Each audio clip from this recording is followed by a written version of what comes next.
নমস্কার বন্ধুরা, কেমন আছেন সবাই? আশা করছি ভালো আছেন। Welcome to my Nilambari Tanaya page.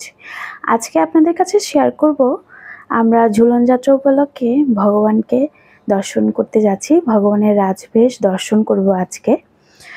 তো বিশেষত এই ঝুলন যাত্রা শ্রাবণ মাসের শুক্লপক্ষের তৃতীয়া থেকে পূর্ণিমা পর্যন্ত 5 দিন ধরে চলে।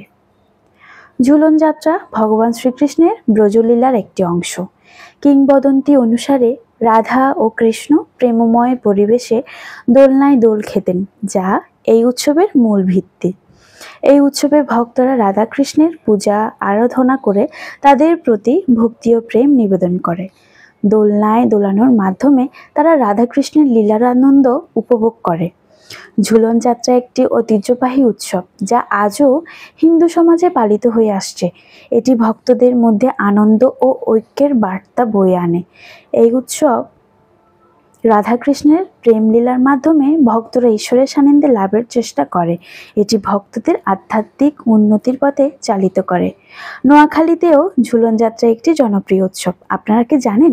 এখানে বিভিন্ন মন্দির ও বাড়িতে রাধাকৃষ্ণের পূজা করা হয় এবং দোলনায় দোলানো হয়। এই উৎসবে ভক্তরা একত্রিত হয়ে কীর্তন ও ভজন পরিবেশন করে, যা নোয়াখালী সংস্কৃতিতে এক ভিন্ন মাত্রা যোগ করে। তো আপনারা দেরি না করে অবশ্যই ভগবানের এই সুন্দর লীলা মহিমাগুলো শ্রবণ করবেন, অন্যকে শ্রবণ করার সুযোগ করে দিবেন। আর অবশ্যই আমার এই ভিডিওটি ভালো লাগলে লাইক, কমেন্ট, শেয়ার দিয়ে পাশে থাকবেন। আপনারা উৎসাহিত করলে আমি অনেক দূরে গিয়ে যাব, এটা আমি বলতেই পারি। তো এখানে প্রসাদের আয়োজন চলছে, অনেক অনেক ভক্তের ভিড়। তো আমরা গিয়ে ভগবানকে দর্শন করে প্রসাদ পেলাম। এত অমৃত ছিল প্রসাদ, যা বলে বোঝানো যাবে না। প্রসাদ বরাবরই অমৃত হয়, যা আসলে অনেক ভাগ্যের ফলে বা অনেক পুণ্যের ফলে এই প্রসাদ আস্বাদন করা যায়।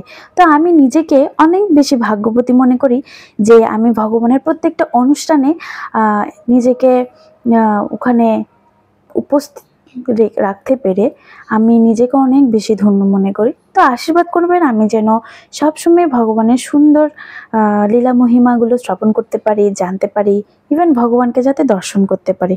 তো আপনারাও দেরি না করে বিভিন্ন জায়গায় বিভিন্ন মন্দিরে গিয়ে ভগবানকে দর্শন করুন, দেখবেন অনেক ভালো লাগবে। আসলে এই কলিযুগে হরিনাম ছাড়া আপনাকে কেউই উদ্ধার করতে পারবে না।